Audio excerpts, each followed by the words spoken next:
Hey everybody, thanks for joining me today. Today we're going to discuss low-cost ways to start storing food.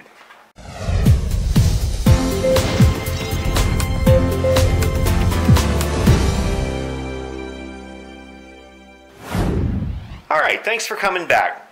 We're going to talk about some low-cost ways to start storing food if you're on a budget, and the method that I used to start getting prepared before I bought things in bulk and before I had enough money to do that.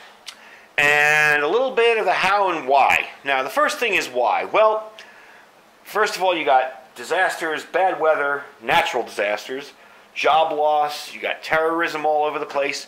So it's a good idea to have a little bit of food security, or food insurance as I call it, by having a little extra food in your house. So my plan kind of works like this. The first thing I did was I made a plan. What did I want to accomplish? Now, the first thing I wanted to accomplish, of course, is to store some food. But I also wanted to make sure that I was buying food that I would eat. Now, I've got a cast iron stomach. I can pretty much eat anything here and not be sick. So again, you want to buy stuff that you will eat, and when it comes to rotating it, it's not such a big deal. So you buy what you eat and you rotate it out. You don't buy stuff you've never tried before. Like, I wouldn't buy cases of anchovies because I think they're disgusting. Okay? So most of this I eat on a normal basis. It's no big deal for me to store it. Now, how to store it? Well, you can store it in a pantry. You can store it on a countertop, just like this. Some people I've seen put them in 5-gallon buckets, and you can get a nice big 5-gallon bucket full of food. You can store them, like with the rice and beans. You can buy them in bulk and store them in buckets individually. But really what we're talking about today is a budget-friendly way to do this, okay? So let's say you've got, I don't know, I'll just pull a number out there. Weekly you make $900, and your bills come to where you can only afford, say, $20 a week. Well, you set aside $20 a week, and when you do your normal grocery shopping, you keep this $20 of stuff aside. Now, this stuff here totals up to about $19.52, and this is how I started. We were starting our business. We didn't really have a lot of money. We set a set amount, and I think it was 10 or 20 bucks a week. And I ended up with a big, I don't know if you've ever seen those outdoor tool shed dispenser type things, where you keep your tools in. I ended up with one of those full of food within 6 months. So this is about 20 bucks worth of food. I'm going to go through individual pricing on it and kind of let you know what things go for. This oatmeal, you got breakfast here for a couple days. That's $1.72. Okay? Mac and cheese, 98 cents. If you buy the generic stuff, you can get it even cheaper. I've seen it as cheap as 50 cents. Now, a lot of this stuff is generic stuff from Walmart. I do shop a lot for prep stuff at Walmart because it's the cheapest place in town. Whereas something might be $1.50 there, if I go to Albertsons, it's $2.50. So it makes sense to shop there for prep food. Next up is rice. Now, again, like I said, this doesn't always make sense to buy it in small bags, but if you're on a budget and the best you can do is buying a little bit at a time, it's better than nothing. This was $1.16, excuse me. Next up, we got lentils. I like lentils. Any kind of beans you want. We always hear about rice and beans in survival. That was $1.54. Okay? And again, you can buy bigger. If your budget allows you 40 bucks a week, you can buy the 5-pound bag. It adds up nicely after a while.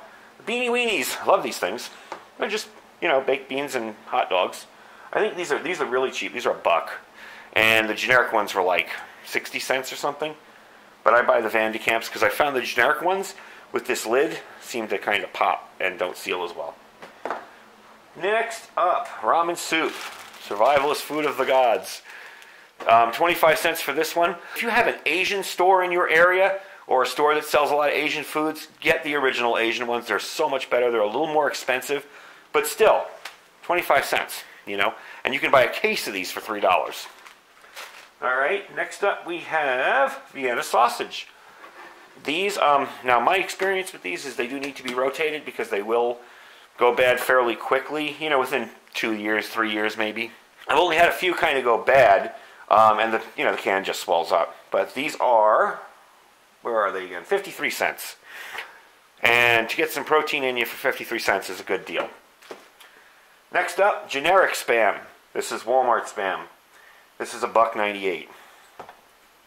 Chicken breast, probably the most expensive stuff I bought, and this was $2.78. Let's see, deck ham. Nope, deck was the most, $3.97. Essentially, if you like Spam, these are Spam in a bigger can. They taste a little bit better than Spam. All right, hash browns, $1.25. That goes with your breakfast. You get some powdered eggs, whatever, and you've got breakfast. Mashed potatoes, $1. Sometimes when they're on sale, you can get five for $1.25 or something, you know. So basically, that gives you, I would estimate, a couple days worth of food, and you'd be doing pretty darn good after a couple weeks. You know, it really starts to add up. And I did forget the Lipton noodle soup. I like that stuff.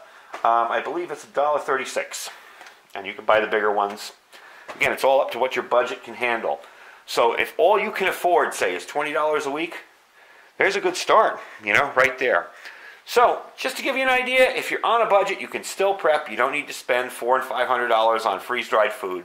There's lots of different opportunities for you to shop and store some food.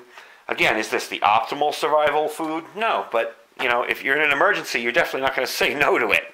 So anyway, thanks for joining me today. Get out there, get yourself some preps, get yourself ready, and you'll be a lot better off should something bad come down the way. Talk to you guys later. Bye.